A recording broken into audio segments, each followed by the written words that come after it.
All right, let's get right into it. We're tackling a really important question for a lot of people in Nigeria. How do you find solar panels that are actually affordable without getting scammed? This is your insider's guide. If this is the question on your mind, then yep, you have absolutely come to the right place. We're going to break down the clearest, most direct ways to find cheaper solar, specifically for the Nigerian market. So what's our goal here? It's simple, really. We want to map out the best places to buy affordable solar gear. And, this is just as important, how you can do it safely. This is all about getting you a great deal, not a terrible story to tell later.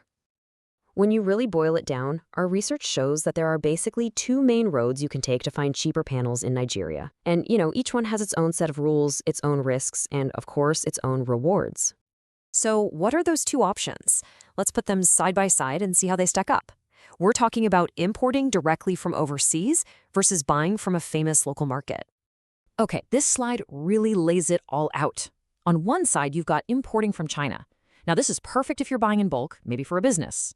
But, and it's a big but, you really need to know what you're doing. We're talking importation training to handle customs, shipping, all that stuff. Plus, the logistics and the big upfront costs can be a real hurdle.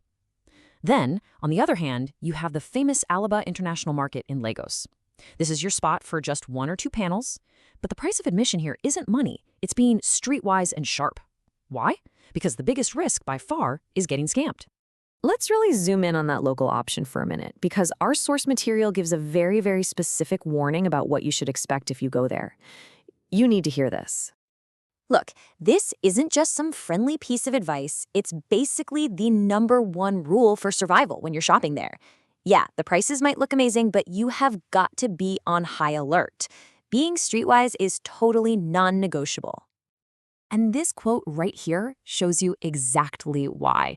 This comes straight from someone with firsthand experience who said, they can sell a 200-watt panel as a 300-watt for you. I once had such experience like that, so I knew their dirty side. Wow. So this isn't some made-up risk. It's a common trick you have to watch out for. So how does this scam actually work with the money? Let's break it down. A seller might offer you a 300-watt panel for, say, 45 to 50,000 naira, and you're thinking, what a deal!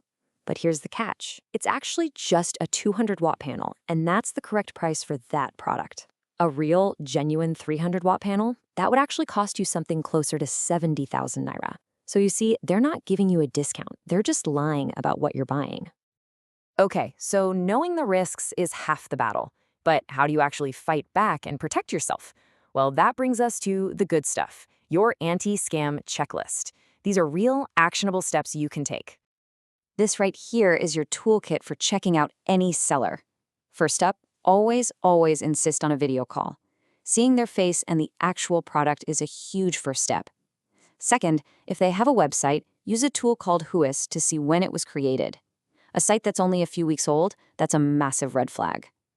Third, if you're dealing with a supplier from China, look at their history on Alibaba. How long have they been in business? A long track record builds confidence. And finally, hit them with specific technical questions. A real seller knows their stuff inside and out. A scammer, they'll probably get flustered. When it all comes down to it, it's really this simple. The price tag is not the most important thing. What you know about the product, about the real prices, about how to check if a seller is legit, that is your most powerful weapon. That's what turns a risky gamble into a smart, confident buy. So there you have it. You know the two main roads you can take, you know the biggest potholes to avoid, and you have the checklist you need to stay safe. You've got the insider's guide. So the only question left is, are you ready to make the switch?